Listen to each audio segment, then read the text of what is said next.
Fellow members, we formed a quorum is the appointed time. Let's call the meeting to order. Item 1. Information papers issued since the last meeting. 2 papers have been issued. And that is paper number CB bracket 2125/1718 bracket 01, and the other paper is number CB bracket 2195/1718 bracket 01. I believe you have received the papers. Item 2, items for discussion in the next meeting. We have discussed with the administration, which proposes the following 2 items: progress report on enhancement of programming, audience building, and renewal of permanent exhibitions for public museums, and signature project scheme projects. Southern District Council, Wan Chai District Council, and Kwun Tong District Council.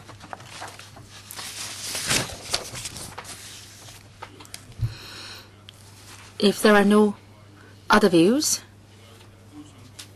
I would like to say that I have had a meeting with the government on the 3rd of November together with the Vice Chairman. There has been an updated list of outstanding items for discussion circulated to members. For the many suggestions raised in the meeting last time, many of them have been incorporated in our list. And for those which have not been included, the administration has been asked to provide a written response, and they said they need more time. Ms. Tanya Chan. Chairman, is it possible to invite the administration to join us for this item? And the item private recreational leases, no date has been fixed. And it was originally scheduled for late last year, and then earlier this year. Now it's December already, and is only the 10th item in the list, and the proposed timing is just to be confirmed. There has been a delay for 1 year, and I don't think the last term of government has done anything, and I don't think it's the new style of government. For private recreation and leases, the Director of Audit or the Audit Commission has issued a letter on this, and there have been many problems. So I hope that a report can be submitted to us ASAP. I think that's very clear. We have relayed our views to the government. Well, at least do it in the 1st or 2nd quarter. Let's have a specific timing. I don't want to make it difficult for you. I meant to ask them this question. I have raised this with the administration. Well, item 3. Review of the Building Management Ordinance, Cap 344, enhanced proposals. Can we invite the administration team to join us? The team comprises Secretary for Home Affairs, Mr. Lau Kong-wah, Director of Home Affairs, Ms. Janice Che, Assistant Director of Home Affairs, Ms. Vega Wong. May I invite the Secretary to take us through the paper. Chairman, today we are looking at the review of the Building Management Ordinance Cap 344 on proposed enhancements. In the panel on Home Affairs held on March this year, we have heard many views to amend the ordinance. Therefore, in May of 2016 and on March of 2017, we have already given some preliminary views for proposed enhancements, and through public consultation and such as talking to the different stakeholders, to electrical members, and on OCs and other and District Councils, Property Management Services Authority, and property management related professional bodies, and we have heard their views. And at the end of last month, we attended a total of 18 briefing sessions and received 83 written submissions. We have come up with 6 main proposed enhancements. One is procurement and large-scale maintenance projects. and then to proxy instruments, safekeeping and circulation of records, accounts and financial statements, non-performance of MCs and powers of the authority, criminal sanctions, other technical amendments, and all these are listed in the paper. There are a few highlights I would like to share with you.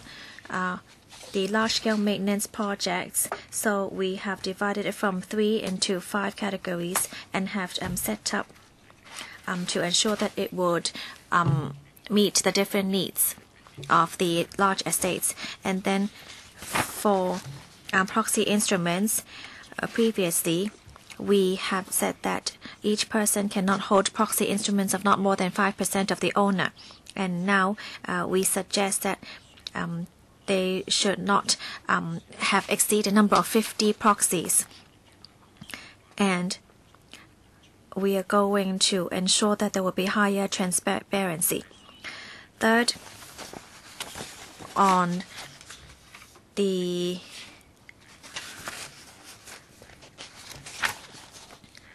to ensure that for non-performance MCs, then we will be able to have to stop them. And therefore, after lots of suggestions, and we have seen that we have made some enhancements. After today's meeting, we are going to talk to the DOJ to draft up an amendment. And during this period, we are going to ensure that this would be put into administrative guidelines, and to try to ensure that all the views are put into the amendment. And we are going to ensure that OCs and other stakeholders will be provided with support. Thank you. Now we have questions. We have Mr. Lau Kwok Fan, Deputy Chair, myself, Mr. Alvin Young, Mr. Lam Chuk Ting, Mr. Yu Si Wing, and the other members who would like to ask questions. 4 minutes each. Mr. Lau Kwok Fan, thank you. Thank you, Chairman. Well, I am in support of the speedy amendment of the BMO. During the panel, we have already talked to different stakeholders and have made some suggestions. Although there are still some inadequacies in the ordinance, for example, to pay for proxies and to try to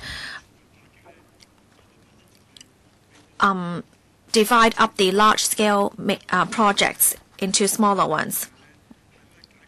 But I think that, this can really help us ensure that there would be improvements. I think that we should have this passed as soon as possible.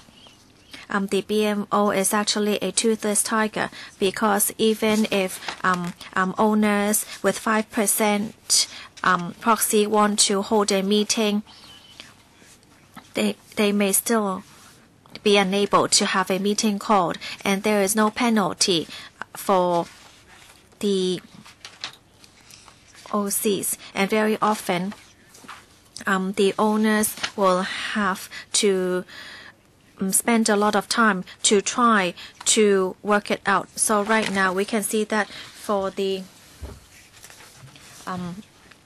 so you can now send out warnings to the MCs and to look into the non-performance of the management committees. So I want you to explain how you can dissolve the non-performing MCs. What is the definition of that?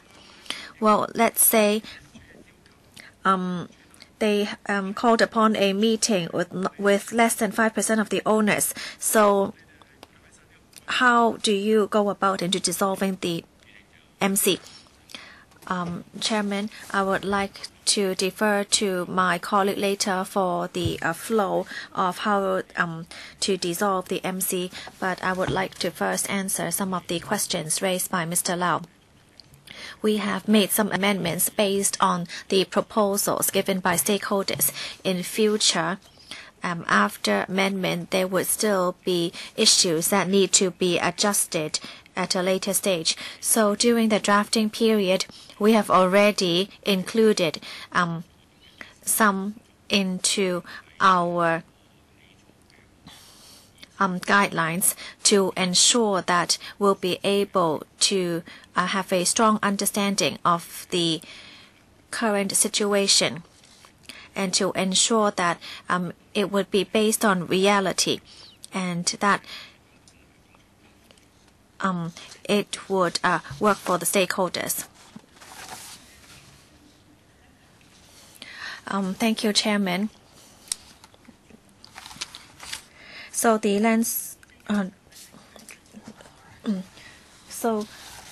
the authority would have the ability to dissolve the MC, but the threshold is very high.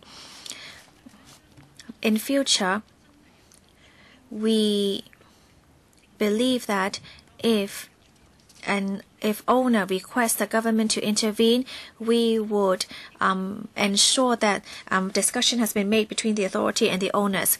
And after consultation with the stakeholders, there should be a procedure. We need to understand the situation and to see when or under what circumstances would we send out warning letter. And then if there is no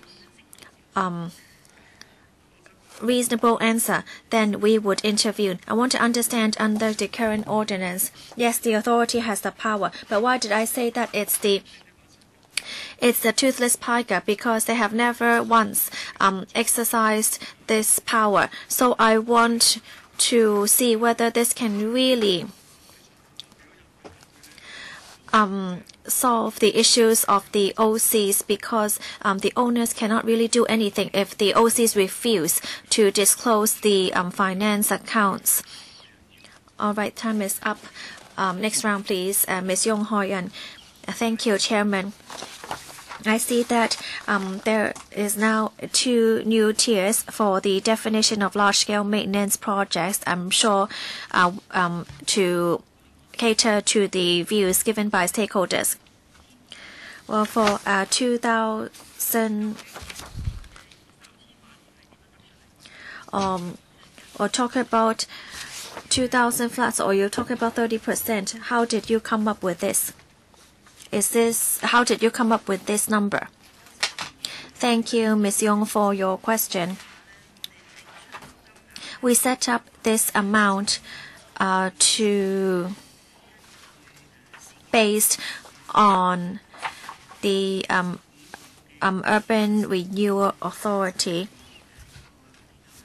or the ORB on small, medium, large-sized estates. We have taken reference from these numbers, and for 100 flats or below, for this absolute amount, when we consulted the public in 2014, we set up this mechanism and there was no objection. So for small housing estates, we understand that because the absolute number can be from 240,000 to above, and for large scale, you can be over 100 million. So when we set up the absolute amount, we considered our purpose. And so we want to ensure that they would need to invite more owner participation. Therefore, we use the lower amount as a starting point. Yes, I see that you have received 80 written submissions. Was there any proposals on what should be included in large-scale housing estates? Well, there are very different views from these 83 written submissions. We have also attended many different briefing sessions. So we have collated the views. And some of the suggestions were that there should be more tiers and not use the original 3 tiers.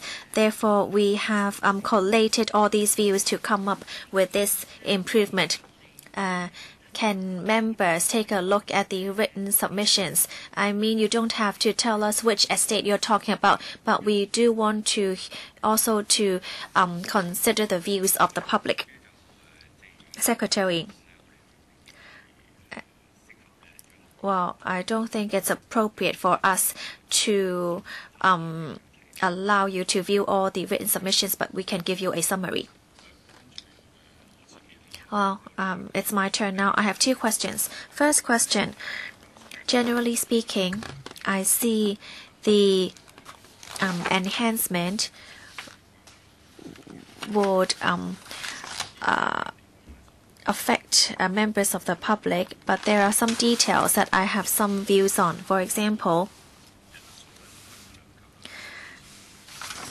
so you can see that for 4,000 flats above, they would need 10%, which is 400 owners attending the OC meeting. I want to ask about the smaller estates with only 10 flats. Well, if you look at this proportion, then only 2 owners would need to attend. Or would this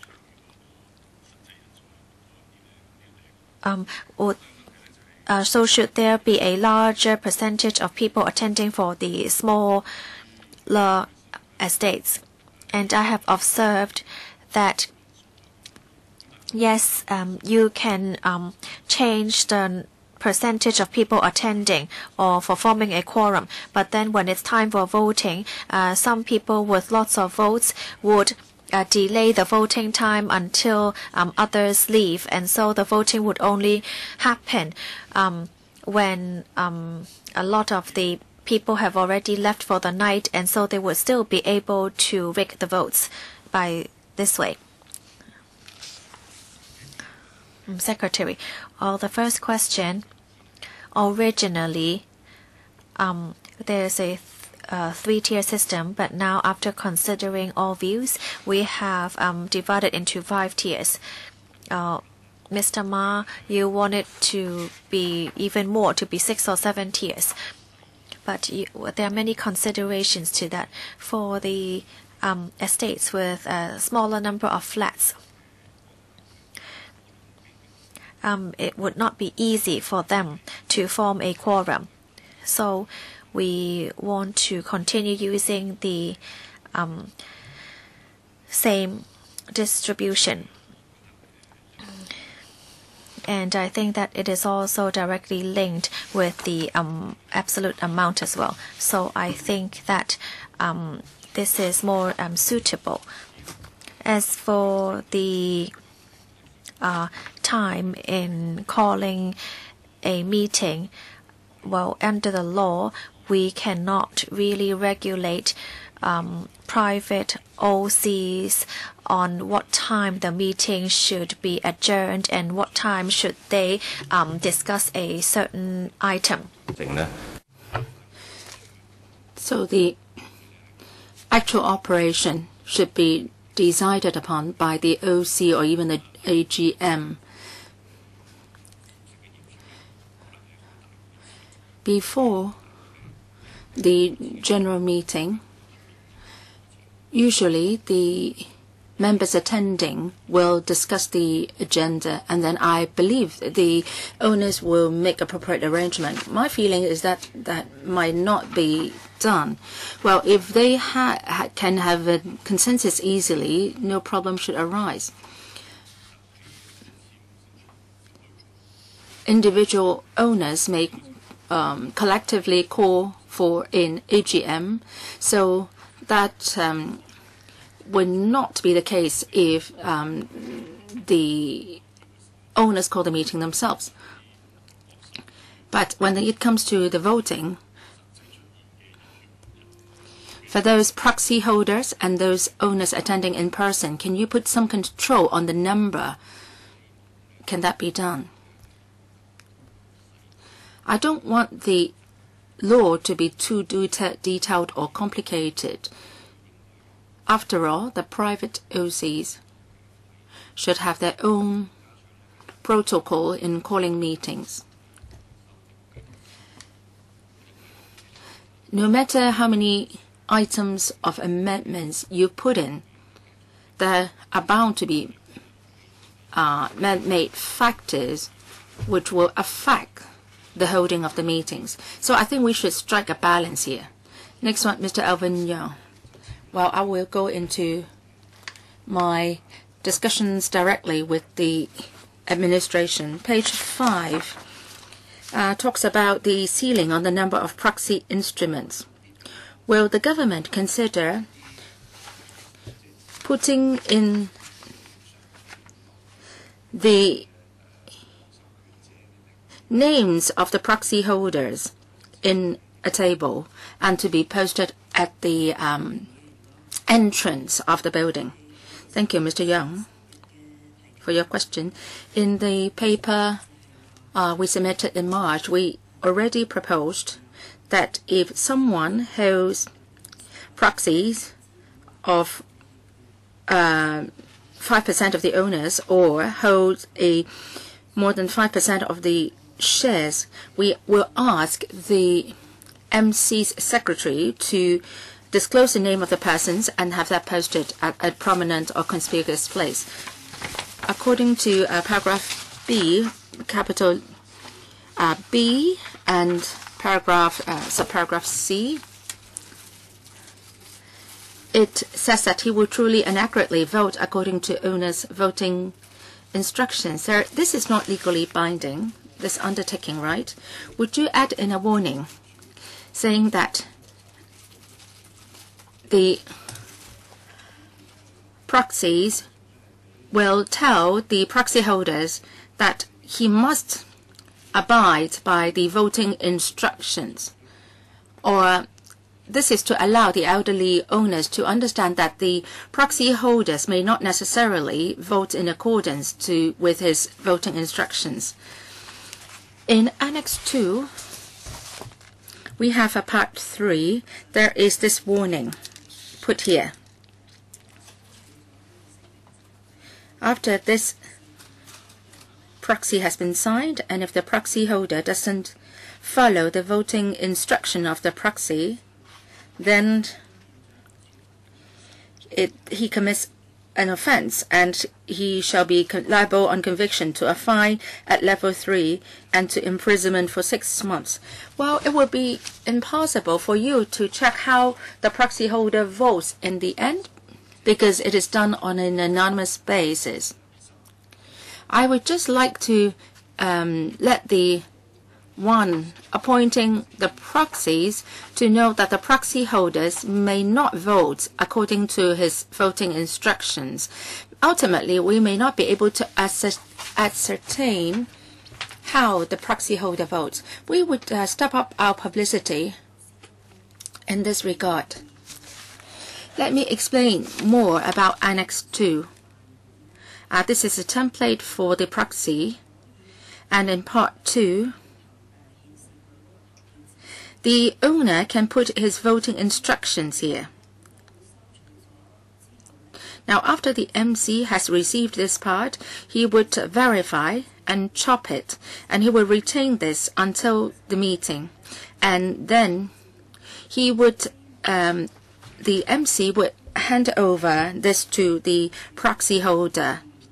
So through this mechanism, we hope that the owner's voting instructions would be abided by during the voting in the meeting. I don't have a lot of time. Page 11, cooling period. Well, there will be a month, 1 month in between before it is the project contract is signed with the contractor. So can we consider implementing a cooling period? Thank you, Mr. Young, for your question.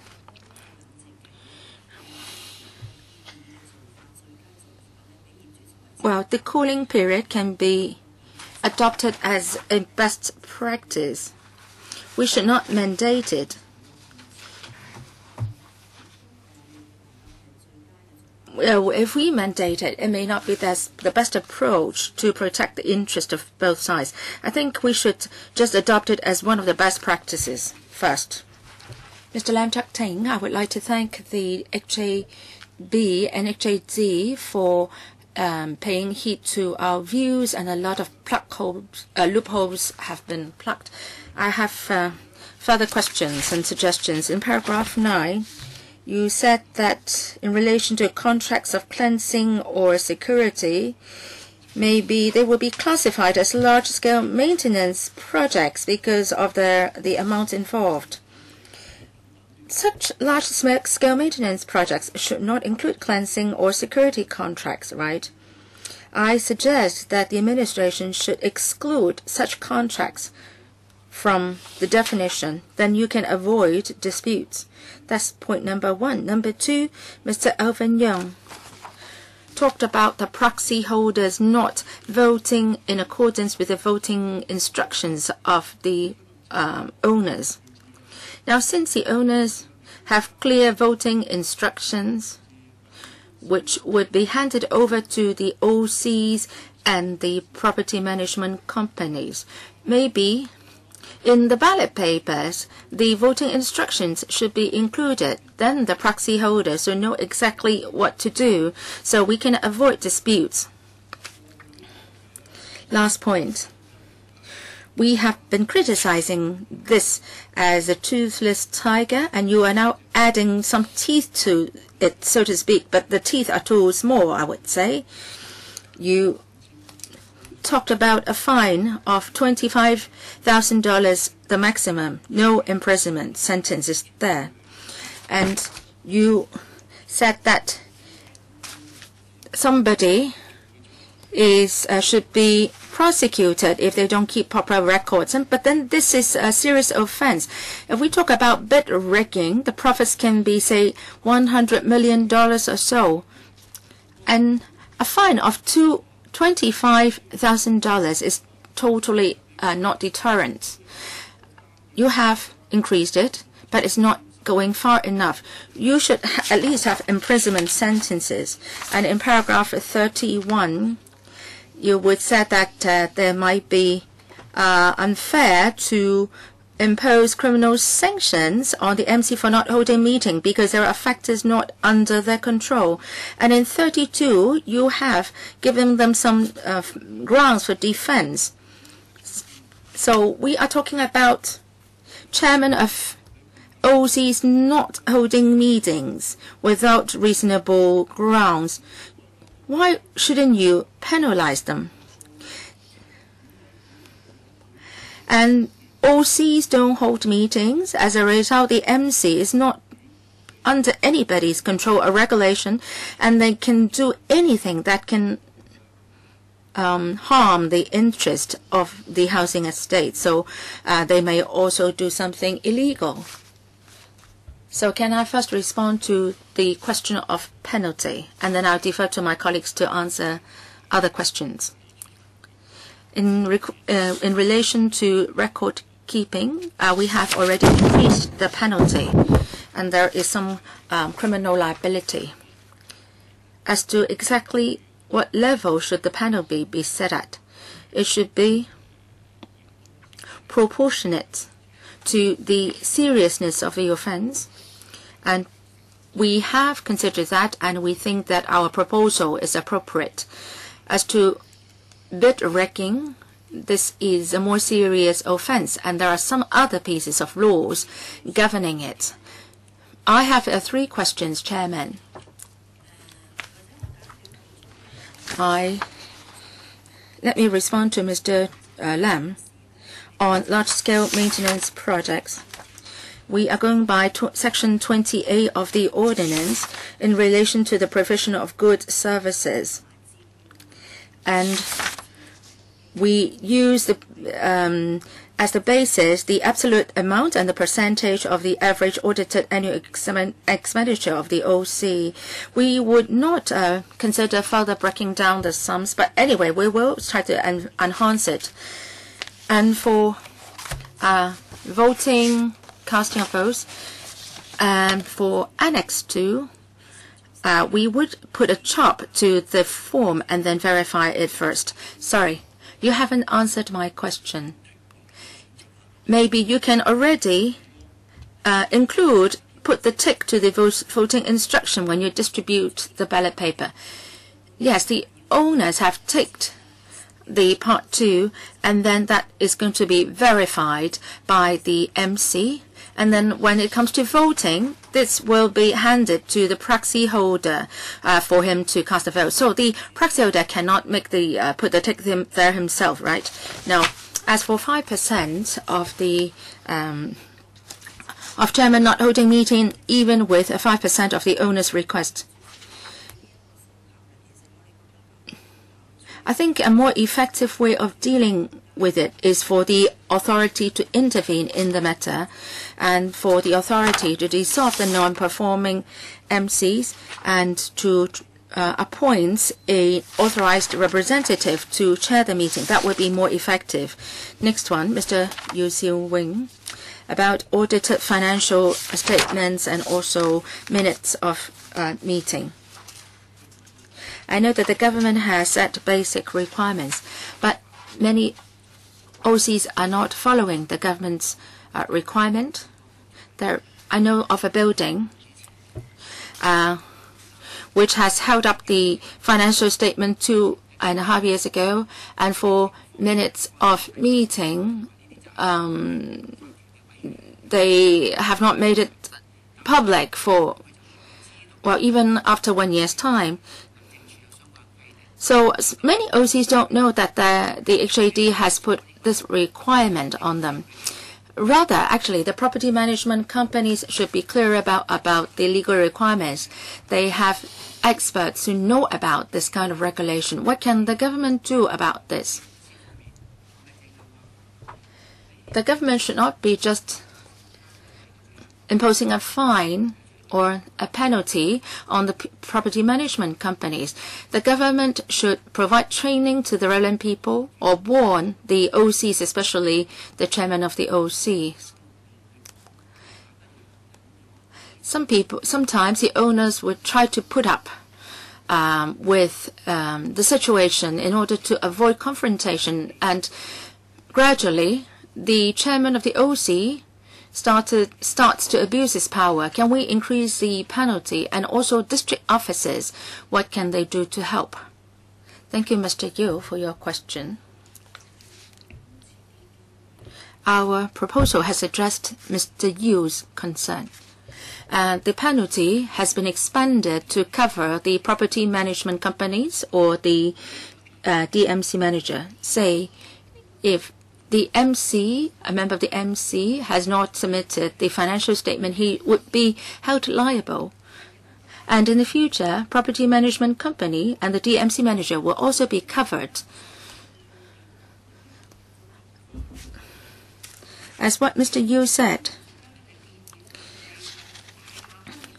we asked the buildings to come up with an audited financial statement. That is, the financial statements have to be audited by an auditor. But we know that for some buildings, especially the 3-nil buildings, they have a very small annual budget. And if they are asked to audit their financial statements, that may not be cost effective. So we will enhance the proposal, say that if an OC has an annual income or expenditure of over $100,000, its financial statements have to be audited. This can enhance the transparency. And the property management companies, especially, they have the responsibility as well. They have to ensure that the statements are clear. Madam Chair, So other than the financial statements, I would like to ask about the meeting minutes, and in training they also have a basic responsibility, right? So they at least have some basic training requirements they need to comply with. Mr. Yu's question is on property management companies under Cap 344. If no OC has been set up under next 7 and 8, we also have some basics for them, and under Cap 626 we also have some code of conduct and guidelines for the property management companies to comply with. Thank you. Mr. Kwong Chun Yu. Thank you. I'm sure many people have, many members here have called a meeting for owners.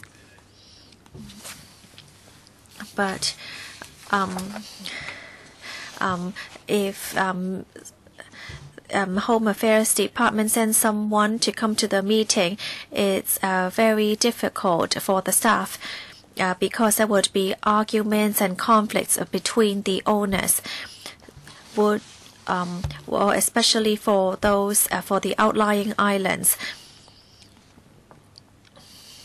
There are usually many arguments between the residents and the OCs, and the staff from the HAD can only help read out the regulations and guidelines.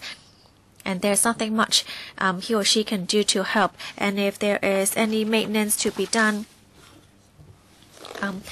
some people might separate up the bills and expenses so that it would not be defined as a large-scale maintenance project.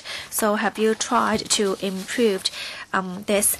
And for the penalty, you have extended the scope and increased it from 5,000 to 20,000. I don't think that is really enough.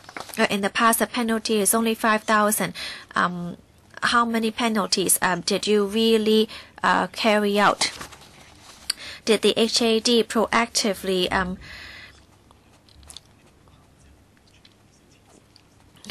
investigate? I understand that some of the frontline staff work very hard, but I know that support is not enough. Secretary, first of all, thank you, Mr. Kwong, for your understanding for our frontline personnel. Indeed, our liaison officers or our assistants, when they attend owners' meeting, they would face a lot of conflicts. We understand that there may be some arguments, especially when arguments are on large-scale maintenance projects. But Mr. Kwong, please understand that in some of the owners' meeting, usually the most argumentable points are those related to law and regulations. And sometimes people would all bring their own lawyers. Yes, so it's very hard for the HAD staff to exercise some sort of authority over the meeting. Our aim is to ensure that there would be clear procedures of the meeting. And I'm sure that once we clarify this, it would reduce arguments in the future. We are going to adopt 2 measures in the future. First of all, before the owners' meeting, we would send staff to first discuss and provide some sort of advisory service for the OCs. And secondly, we are going to send advisors to attend the meeting so that we could ensure a clear procedure of the meeting. Oh yes, I would like to also follow up with the number on the 5,000 penalty and on breaking down the expenses. Well, under 20A, if they try to break down the expenses of the large-scale maintenance projects, then this case could be referred to the lands department. And all along, we have never invoked the penalty of $5,000 because in the past we have only sent out warning letters. So am I right in understanding that the 5,000 penalty, you have never invoked it? It's zero. Yes. Never. Well, for the first round, we only have Mr. Kwok Wei Keung and Mr. Chen Chi-chun and Mr. Holden Chau waiting. Mr. Kwong Chun-yi asked about the role of the HAD staff attending the owners meeting. So you know what is their role if there's nothing they can do? So are they just there for some sort of decoration? We just want to make clear their role and what kind of support. Well, I really hope that we could provide more resources for them, because you send a staff alone to the meetings. And I really hope that there would be more support for it, because these meetings are really very difficult to handle. Next, Mr. Kwok Wei Keung. Thank you, Madam Chair.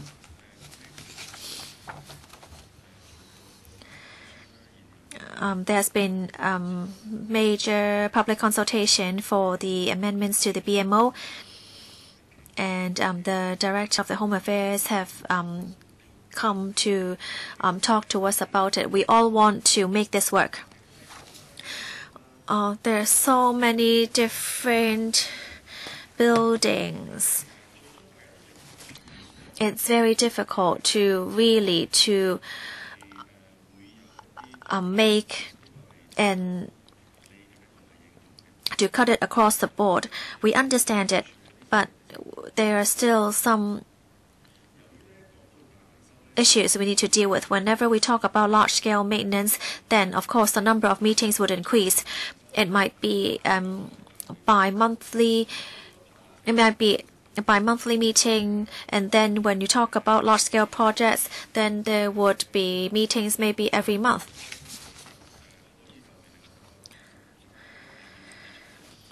And you request a quorum of 10%.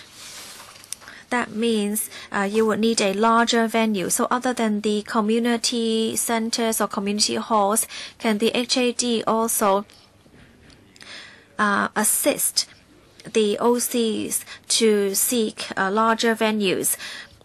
Usually the meetings are held during the evening or on the weekend. So can we actually ask some schools to support us in providing a larger venue?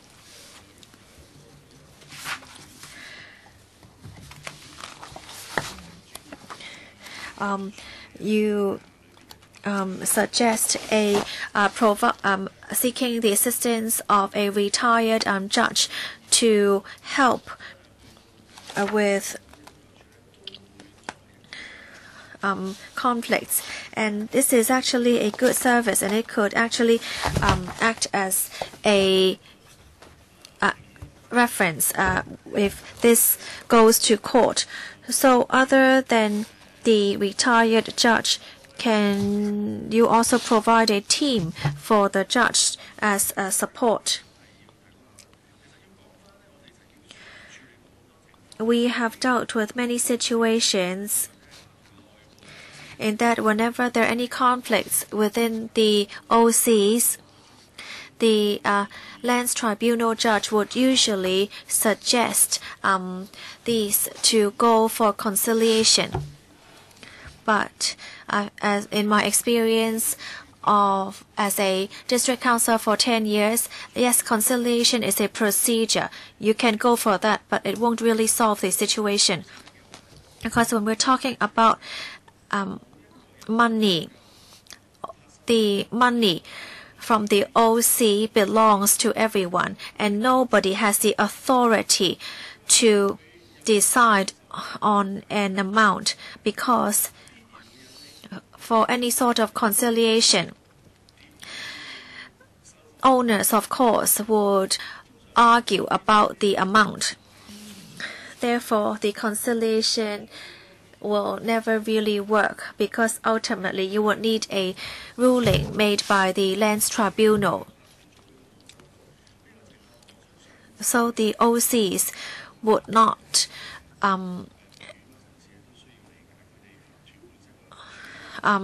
have to make any decision. We have to understand that the OCs do not really have the authority to make a decision with this money.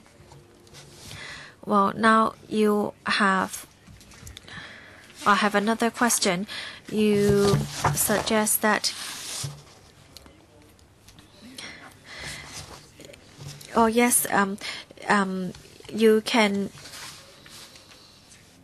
you need to have procedural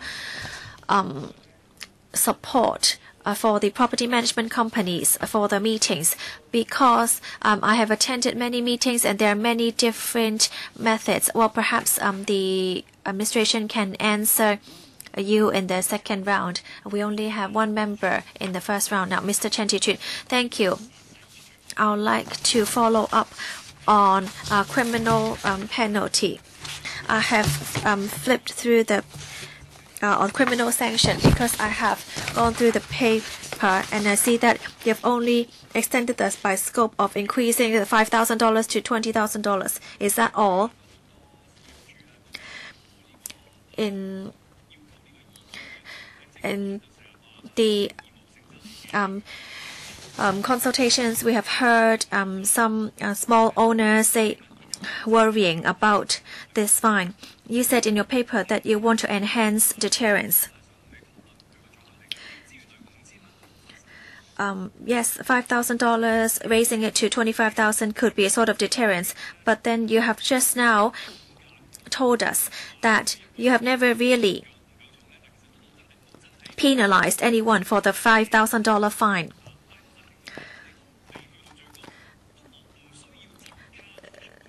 So if nobody has ever been fined $5,000, then why do you need to raise the fine to $25,000?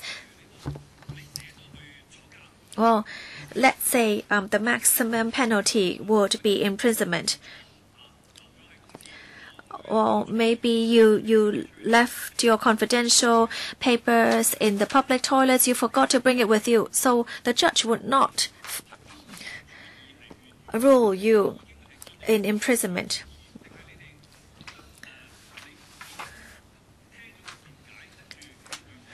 So do you think that a warning is suffice?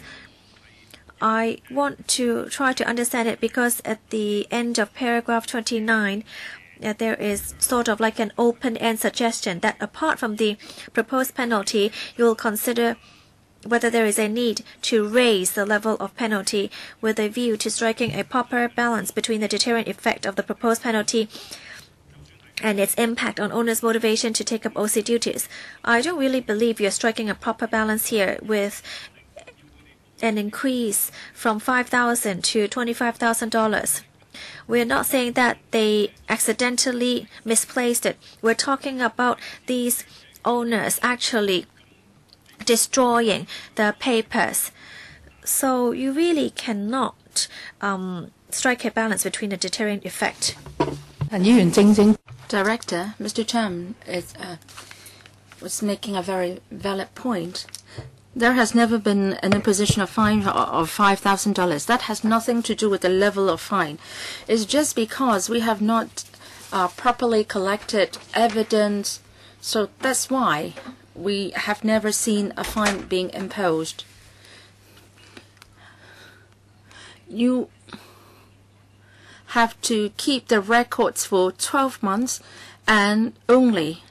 So before the tender exercise has been completed, the person can throw away all the documents.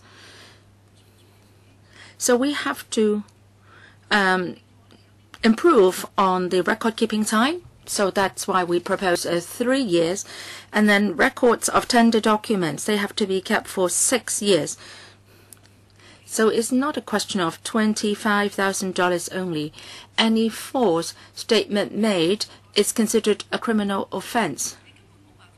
But if the proxies have disappeared, then there is no way that we can invoke this provision. So that's why we are suggesting that there should be a signing of the proxies, and in the past we didn't have any signature put to the proxy documents.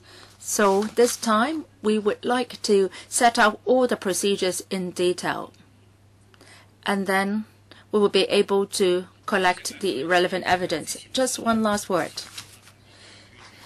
They said that they issue warnings only. There has never been a fine imposed. Who's is the one making the decision on issuing a warning? I must admit that there are a lot of inadequacies in the law. Under the law now, the authority is not empowered to issue a warning even. We have to add in this power in the future, and the authority can issue a warning and also to impeach the MC. This law is very outdated. In the past, the laws aims to encourage multi-story buildings to establish their own OCs. So we are making a revamp this time. Mr. Holden Chau. Thank you, Chairman. 2 questions. In paragraph 26, it is said that at the request of not less than 10% of the owners, and after issuing a warning, the authority can dissolve a non-performing MC. I think this is logical. I'd like to understand, when it comes to issuing a warning, are you referring to 1 warning or 2 warnings?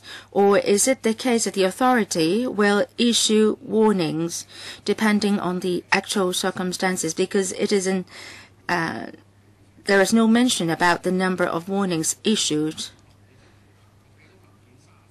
And in paragraph 34 of the paper,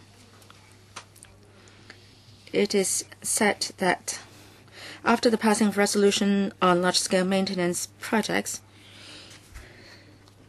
it is recommended that OC should sign contracts with suppliers contractors at least 1 month after the passing of the resolution on large-scale maintenance projects. Will it be put in the law, or will it be included in this code of practice only? Will it be put in the law, or it is included in just administrative guidelines, a code of practice? Director, please. I would like to thank Mr. Chau for your question. Let me try to explain about the OCs. Our proposal is that the authority can issue a warning and then dissolve a non-performing MC. How many warnings should we be issuing before we dissolve the MC?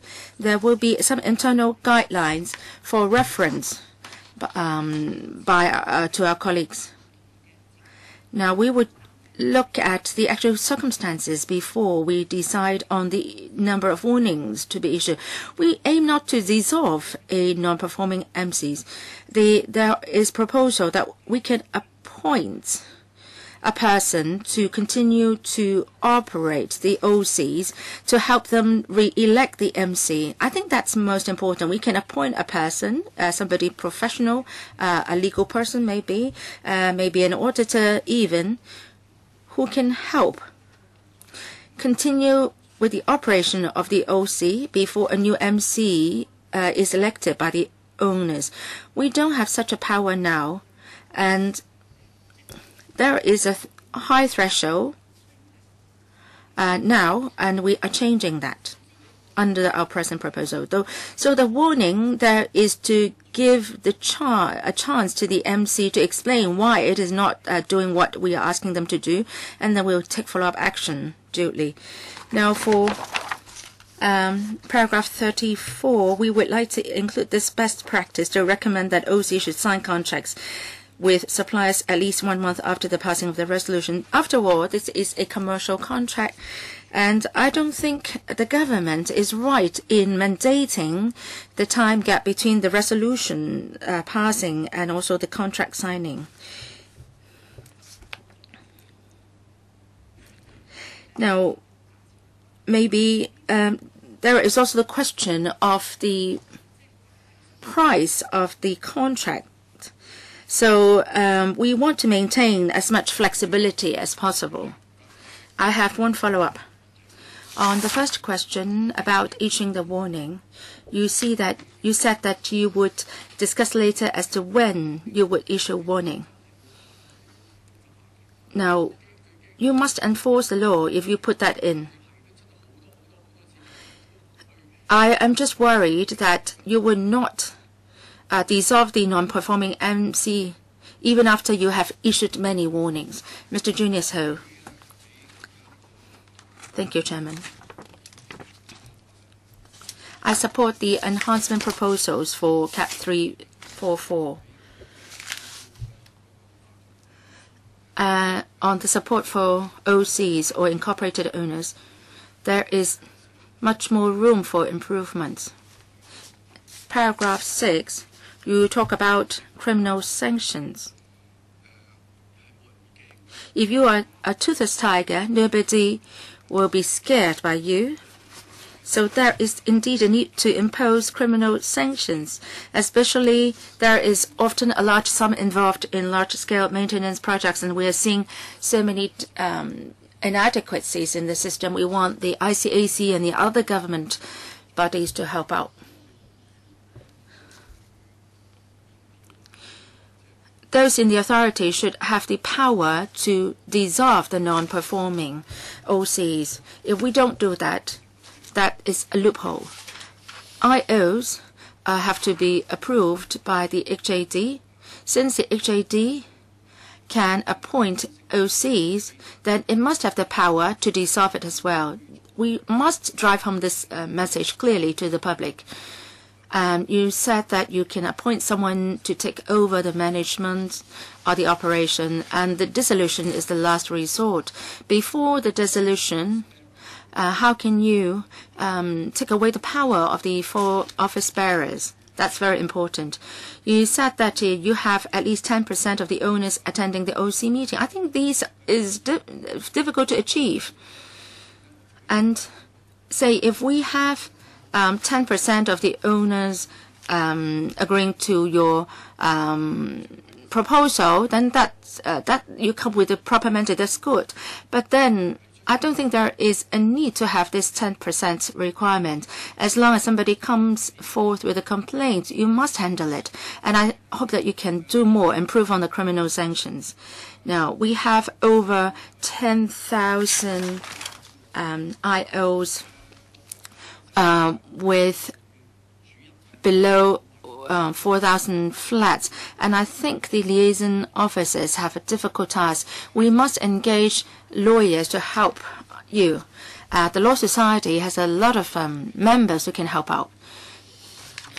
If we have 10,000 people, and people are asked to pay $1 each, then if we adopt a matching fund mode, and we're talking about $100 million, and say if we give, say, $20,000 to the Law Society, and then we have $20,000 coming from the owners, then I'm sure that you can find some good lawyers to provide good legal advice to help you sort out the problems. I think you should consider this.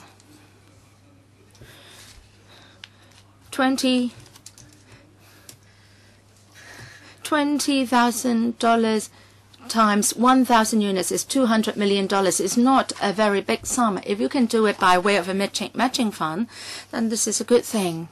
So, Secretary, please consider this. You have 2 questions. Owners' corporations are elected among the owners themselves. And I think owners can deal with their own conflicts. and they can make compromises and try to re-elect the MC. That is the best approach. And if the problem gets serious and we must intervene, then we have already included some legal provisions for us to do that.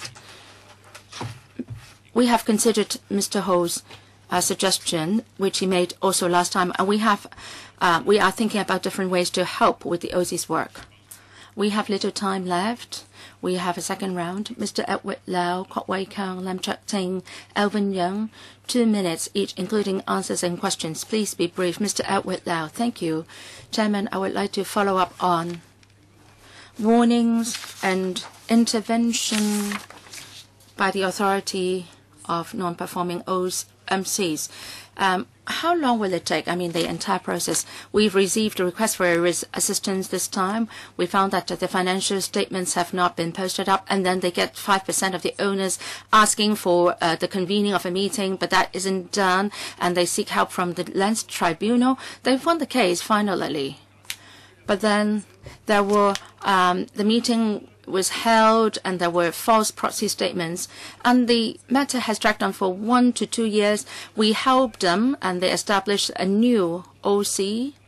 But in the past 2 years, the $7 and $8 million of the OC disappeared. So many things can happen in 1 to 2 years' time. So I would like very much to ask about the timing. Second question, for the consultant, if they appoint a consultant, they don't have to be voted upon by the OCs or at the AGMs. Now, the consultants and the contractors are having collusion, and if you just target the contractors, not the consultants, you are doing only a half-hearted job. So can we also mandate that the choice of a consultant should be voted upon at the AGM? Now, first question.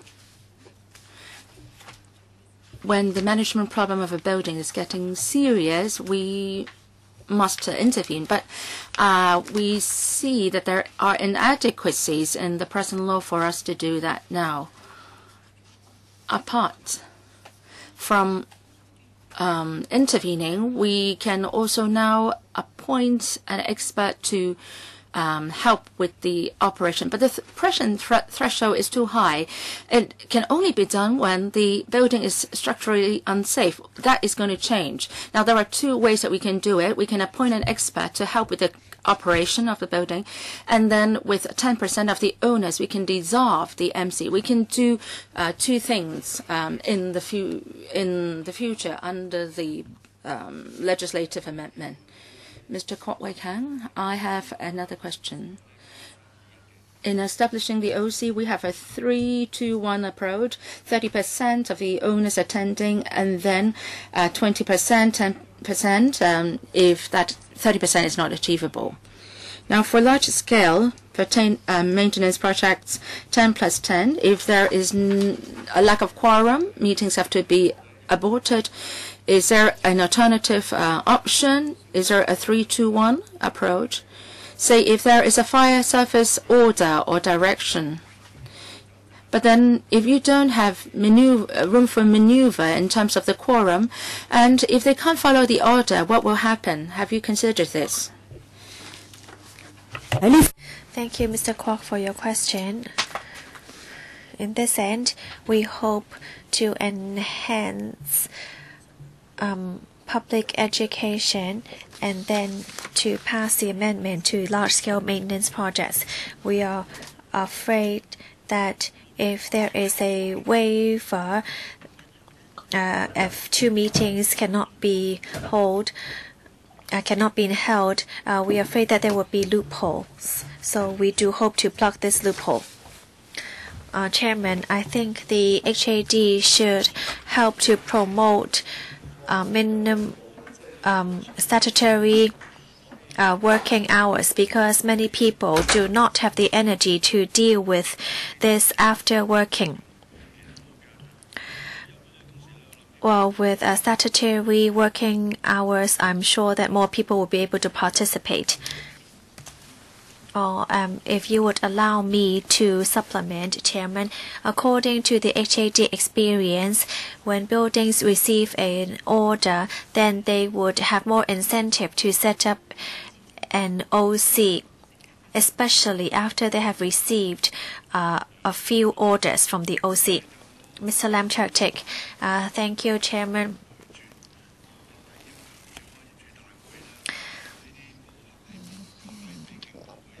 I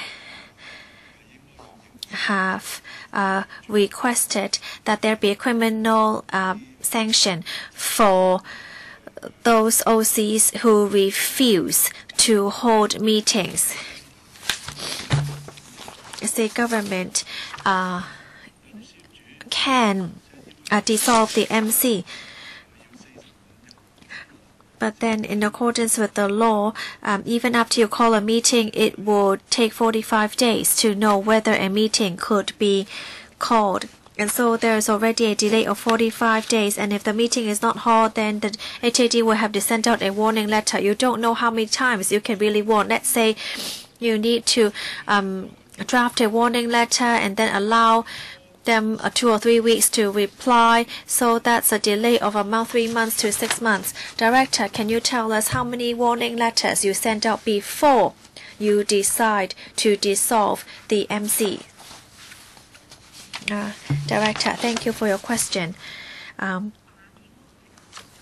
is a procedure to dissolve the MC that a warning letter would be sent out. But if the management of the estate is already in a very poor condition, then with these proposed amendment, then we could send in someone to take over. So it doesn't need to be done after the MC has been dissolved. It can be done simultaneously. So do you have to wait 45 days? No. If we appoint someone to take over, I think under 48. Well, I remember what you said. Director, you really have to be strong in exercising your authority later on and not give them a chance to explain or make excuses. Mr. Alvin Yuan, thank you. Under the current regulation, with a 5% owner, then they can call upon a meeting. But it only says that the chairman can convene the meeting or can set this procedure. But now there have been situations in which the chair refuses to call upon a meeting. So the 5% owner can only go to the lands tribunal. There is no gray area in between. The ordinance does not allow any other person except the chairman to convene a meeting. So can you actually amend it so maybe the deputy chair or the secretary can also chair the meeting? Oh yes, you are correct. In future, we would say that we would ensure that if the chair is unable to take up the responsibilities, the deputy chair can convene the meeting, or the MC can appoint someone to chair the meeting. Well, you're talking about convene a meeting. Let's say the owner refuses to listen to the 5% owners. Well, we're not only talking about moderating the chair, we're talking about convening the meeting.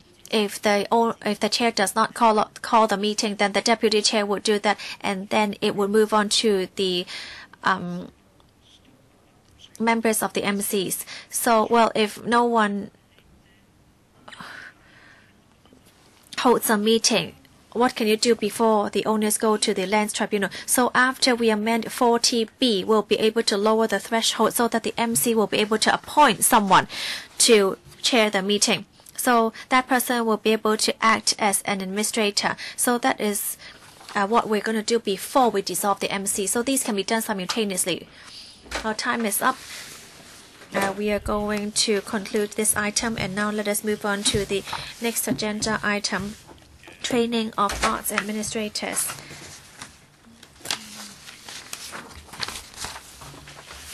Well, we still have the Secretary for Home Affairs, Mr. Lau Kwong Wah, and also with us today, Deputy Secretary for Home Affairs, Mrs. Angelina Chang, and Principal Assistant Secretary for Home Affairs, Mr. Kesson Lee.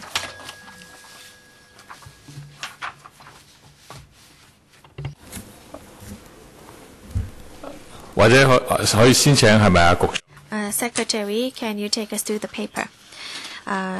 Good morning, Chairman members. So this paper briefs members on the programs implemented for the training of arts administrators by various government and non-government agencies, and the further developments as announced in the Chief Executive's 2017 Policy Address. Art administrators are an integral part of the arts and culture ecology, although you do not need a large number of art administrators, and they play an indispensable role in supporting the work of arts groups. Therefore, the government has been continuously enhancing the training for arts administrators in 2013 to 2014, and from 2017 to 2018, the government has allocated a time-limited funding of $150 million to enhance internship and scholarship programs for the training of arts administrators through the LCSD and HADC. The LCSD has also provided internship space for venue partners and curators so as to better provide support for the art sector. Other than the and then ADC, the sector also holds many different arts meeting and conferences, and therefore there is still a need for further training. In the 2017 Chief Executive's Policy Address, it is announced that there's going to be a $36 million per year for the following 6 years to continue with the training of arts administrators. We welcome questions from members. Thank you. We now have waiting Mr. Ip Kin Yuen, Mr. Siu Ka-chun, Mr. Ho Kwon Yu, Ms. Yong Hoi An, myself, Mr. Leung Chi Chung, any others? 4 minutes each first. Mr. Ip Kin Yuen. Chairman, for the training of arts administrators, well, this is very important because we know very clearly that in future we are providing more arts venues and performance venues such as the WKCD. I'm sure that there would be an increase in the need for manpower. Therefore, we do need an enhancement in training, and especially in the quality of training. The government will continue to provide opportunities for junior, middle, and senior arts administrators. Our chair, Mr. Ma Fong Kwok, last year made a written question on the salary of arts administrators, and Mr. Ma's research showed that salary inclines to be low, and some of them do not receive more than $10,000 per month as wages. Can we really, with this low salary, encourage people to join this industry? Even with this training, would people still have the incentive to join this industry?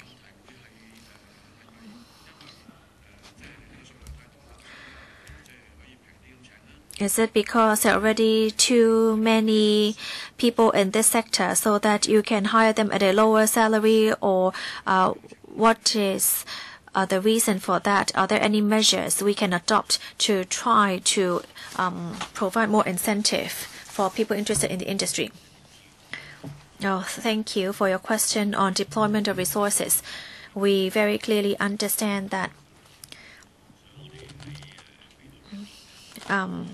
there is a need for further resources. Therefore, we are going to provide additional funding for medium and large-sized arts groups so that they would have more support and be able to go overseas for training or for performances. As Mr. Ip said, we are going to see an increase in performance venues, and therefore there would be more opportunities for performances. Chairman, well, he hasn't really answered my question. We see that graduates from HKAPA see a very low salary. Arts administrators also do not enjoy a high salary. Oh, do you think this is a problem? We really want to attract talents in this industry, and we want to help them seek job opportunities. So what can we do to help? And do you know the reason for this low pay? Chairman, I have already answered my question very clearly that in the coming year we're going to provide additional funding to various art groups, and they'll be able to raise their salaries. In the past, salaries are based on two factors. One, government opportunities, venues, overseas opportunities, resources. That's one reason. The other reason is market-based, to see whether the market can really support so many performers and administrators. I see in the future that these two factors would be enhanced greatly, and therefore we are going to provide additional funding for them to increase their wages and also to create a better environment for people to join this industry. Thank you, Mr. Chiu Ka-chun. Thank you, Chairman. Good morning. I'd like to declare interest that I'm an executive of one art group, and the art group enjoys a scheme under the Hong Kong Arts Administrator Internship Scheme, and we have received money before.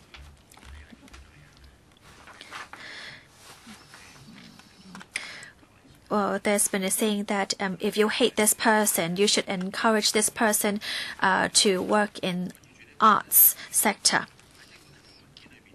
In the government paper, there is a mention on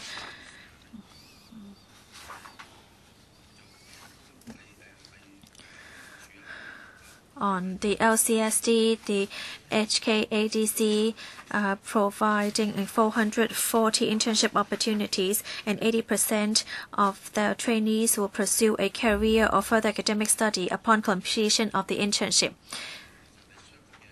in 2017 to 2018. But you left out one number, which is how many people have you serviced? My understanding is that yes, of course, some people remain in the industry, but a lot of people choose to leave because of the low salary. There's also a very high turnover because the career path actually is at a standstill. In 2013, there is a funding of 150 million to increase opportunities. It seems that there is an increase in opportunities, but the turnover remains high. A junior person finds it difficult to climb up the career path.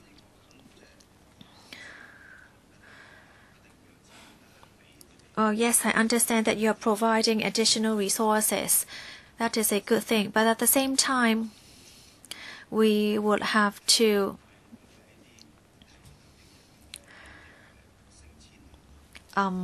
enhance opportunities for promotion. I do hope that you would take this into consideration. No. Chairman, there are two parts to this. Mr. Xu talked about training programs to train up talents after they've joined the internship or exchange programs. Around 80% of them stay within the sector, and I think this is a satisfactory figure. Will they later on move on to other trades? It's very difficult for us to stop them doing so. In any case, you want this art sector to develop further and attract more talent. On Mr. Xiu's question, second question, that is related to the first one, we want to commit more resources for arts groups for them to develop further. We also want to create a better environment for the arts sector to thrive. I'm happy to tell Mr. Xiu that at the WKCD, the CG Center will be commissioned within this year, and in the next couple of years, many more arts and performing venues will be coming up, and we are also building a East Kowloon Cultural Center, and we are now planning for the New Territories East Cultural Center. We want to break through these bottlenecks. We want to increase the number of arts venues. If we can have a better operation in the arts market too, then the whole ecology of the arts arena will be enhanced. I would like to learn, Mr. Junior, so I would like to learn more. I'm not very familiar with the field. You said that you would provide more training for arts administrator. Which is the training body? Is it the Hong Kong ADC or what? The main training body, which organization is it? There are two main parties. One is this LCSD on the part of the government, and then the other one is the Hong Kong ADC. It provides opportunities for small and medium-sized arts groups, and arts administrators can be trained up by the LCSD and also HKADC. They can get various training subsidies through these channels. As to where they will receive training, Hong Kong, overseas mainland offer different training courses, and some arts groups themselves also offer their own training courses. I'd like to understand more.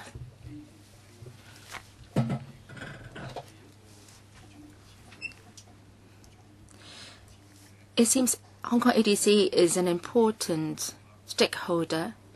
Does APA come under ADC? No. I fully support training up more arts administrators.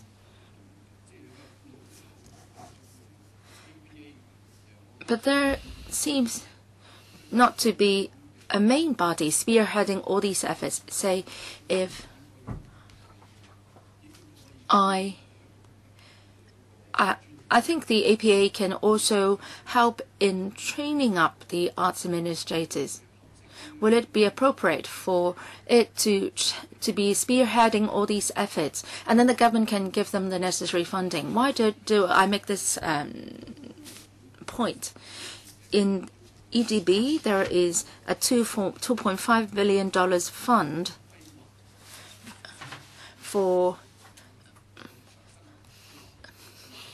life planning of students, but the efforts seem to be very fragmented on that side.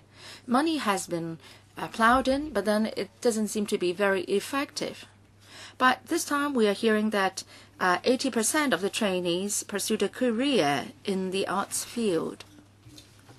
Since we have the determination and we have the money to do more, can we ask an organization to be the main stakeholder or the main body responsible, and then we can hold them accountable? Is ADC suitable? But I think APA is more professional in a way.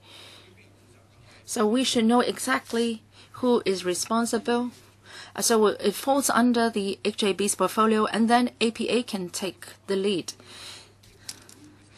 Now, for the $150 million spread over 5 years, this means we can have $30 million each year. Then we will know, we will be able to ascertain the effectiveness of our efforts. APA, as mentioned by Mr. Junior So, offers its own training programs, master's programs, etc. And the APA's funding also comes from the HAB. whether it's APA, LCSD, ADC, and also some universities are also offering arts administrative programs. So all these institutions are training up arts administrators. We should not have just one single body shouldering all the responsibility. Rather, we should have an array of organizations doing the training to meet with the needs of their own organizations. We would, in the next few years, we'll be devoting $200 million in this area. Ms. Eunice Yung, I'm very concerned about music programs. The music office is managed by the LCSD too. But as far as training is concerned, it is about visual arts, scholarships, and training. And you're not offering too many music training programs and internships. For this $150 million for training up arts administrators, does it cover also music arts administrators? Well, the arts administrators are working in different arts groups. So they straddle across different arts arena, opera, music, dramas, etc. We have a full range of arts groups under this program. As long as they make an application which meet with the objective of the program, then we will approve the funding. Now, do you have any data on where these art administrators are distributed? Yes, we can provide the figure later on. Now, HKADC has sponsored 35 arts administrators to have internship outside of Hong Kong. And some people have not stayed in the field after the internship program. Have you tried to find out why? Is it because there is not much career prospect, hence the turnover or the wastage? Well, please speak closer to the mic. Paragraph 10, the training opportunities mentioned there are for middle and senior arts administrators. For the 35 arts administrators who have received overseas training, only one has left the field. For the 33, they have remained in the arts administration fields. According to the ADC's information, these administrators have got promoted, say they have become directors of arts groups. One has pursued further studies. Just one has left the field, and he has own reasons. And for the in addition, 23 arts administrators have applied to the Hong Kong ADC for support to undertake thematics or art form specific studies. They want to pursue some specific art form studies of their own choice, and after their studies, they still remain in the field. It's my turn. I have some questions and some comments. Some comments first. The people in the field have told me, especially those who are veteran arts administrators in their 40s and 50s, they think they are under some pressure. The organizations they work in are not willing to offer them the time to take part in training. But then if they don't take part in these training, their promotion prospects will be affected. And some say that the content of the training is something they're already familiar with. And the government said that the organizations which have nominated people to take part in the training said that the response has been very good and positive. Anyway, these are the comments that I have received. Second, we all agree that we should enhance the quality of arts administrators. Mr. Yip Kin Yuen has mentioned the question I raised last time and the survey I conducted. That time, the respondents were administrators working in government bodies or government-subsidized organizations. For arts administrators working in WKCGA's ADC or LCSD, they got a very high pay. But then for those working in small arts groups, they got relatively low pay. Now, so if they have received good training, then they will switch jobs, turn to other jobs. And in the community, a lot of organizations are seeing a change in their work culture. And some organizations now would like to use arts and culture programs to enhance their operations, their governance, and so on. So there is now a different definition for arts administrators now. Does the government have any plans to conduct a systematic survey or study to better define arts administration, to ascertain the number of people working in the field and the training needs of the arts administrators in different arenas? And then you can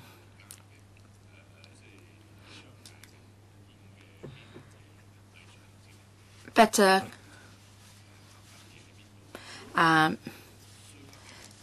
differentiate between those working in government-subsidized bodies and those who are not, and what their different needs are. I think this is very important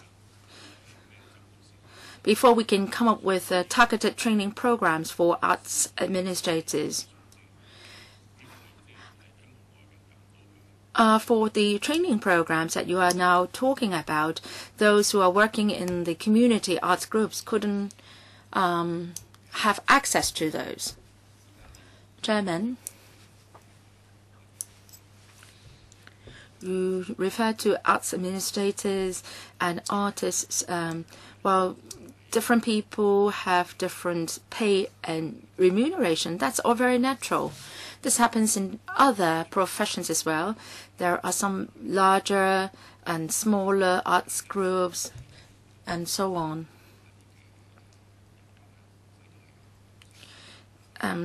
There is turnover, and some people who used to work in small arts groups will switch jobs in large groups, and some working in small venues will go to work in large venues. And there is a latest trend that the arts administrator will be moving around different organizations. We will be mindful about the actual situation in making adjustments to our programs.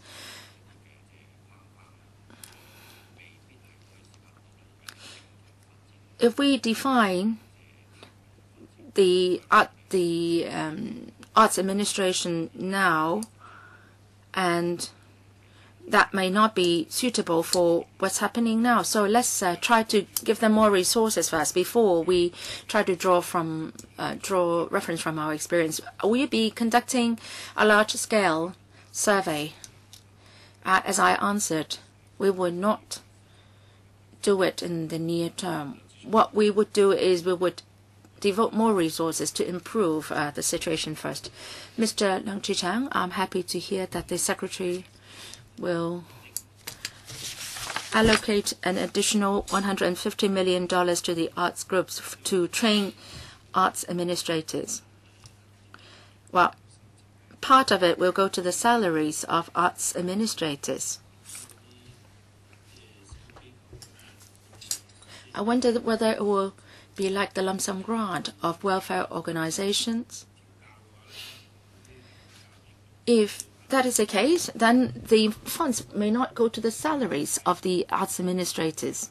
The chairman said that the salary is way too low, therefore there should be some sort of adjustment. But even if the government provides $150 million as funding, it might not necessarily go into wages.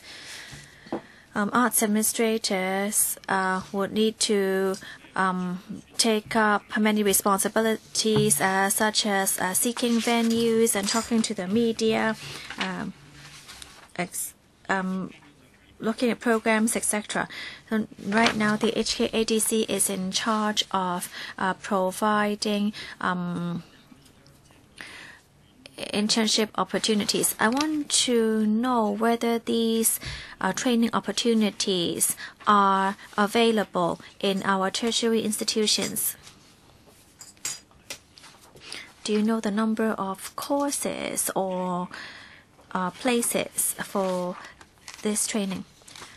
Secretary, we're going to provide 200 million, over 200 million in the future. 150 million was the past figure. So we are going to provide more support, and it will be over 200 million. And we do monitor the training. But please understand that the arts group come in different forms and sizes, and they do not use the master pay scale. Therefore, it's very hard for us to set their remuneration. We hope that they will make an adjustment themselves. For APA, universities, and ADC provide training opportunities. We do not have the number of places available in tertiary institutions. Maybe we can provide you with this information later. Chairman, yes, we are also concerned with the remuneration.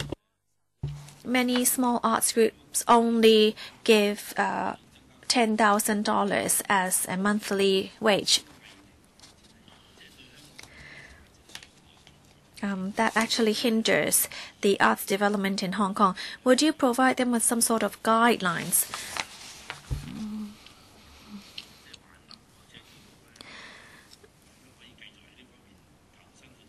to raise the remuneration so that you could retain them in the sector? That is very important.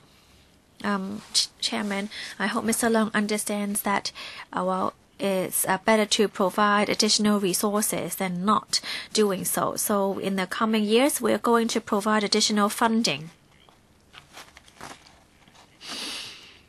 Arts administrators, performers,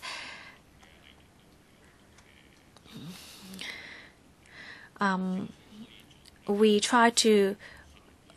of course want to retain them, but each art group encounters its own problems, and it's hard for us to dig deep into the administration.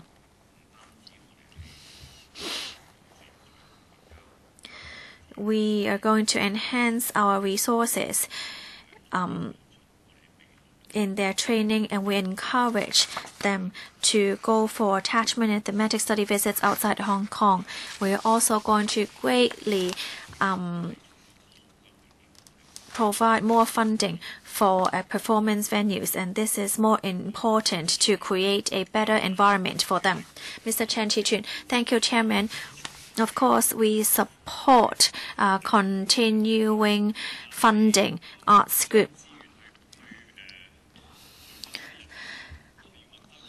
But I do have to go back to the question on what their career prospects are after training.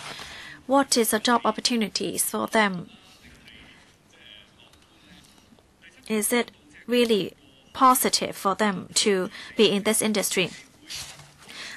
You said in one of the paragraphs that there are 440 internship opportunities provided, and then 80% of them would pursue a career or further academic study in the relevant fields upon completion of the internship. So this is really quite a broad term. What do you mean by relevant fields? How many of them continue arts administration work in Hong Kong because they might choose to work overseas? So for local job opportunities, do you have a number for that? We want to try to understand their job opportunities and their career prospects. I really want to ask about career path in paths in Hong Kong. For senior administrators, can they continue to be promoted? Well, for WKCD, they have just appointed an American, Alison Friedman, to be in charge.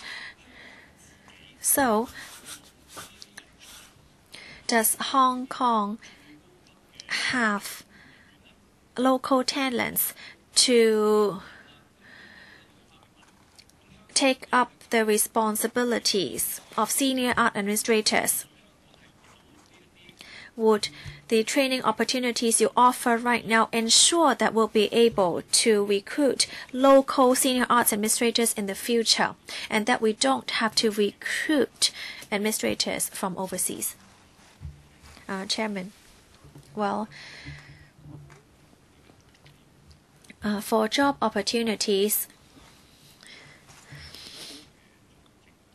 we provide training for those already on the job, and we also provide internship opportunities for recent graduates to attract them to stay in the sector. About 80% of the trainees pursue a career in the relevant field upon completion of their internship. I can tell you that the majority of them stay in Hong Kong. Some of them, of course, go overseas, and we welcome that because Hong Kong is an open city, and we do welcome them to continue their studies or careers outside of Hong Kong. WKCD has their own procedures, and I understand that they did provide an open recruitment for the job for the arts administrator.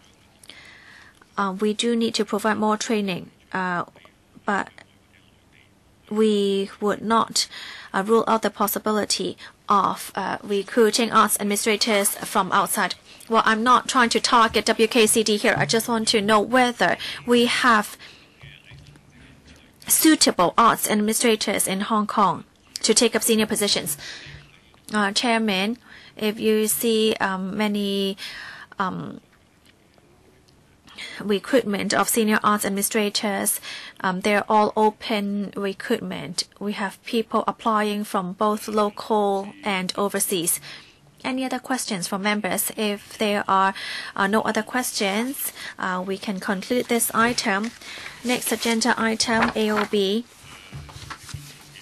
We do not have any AOB.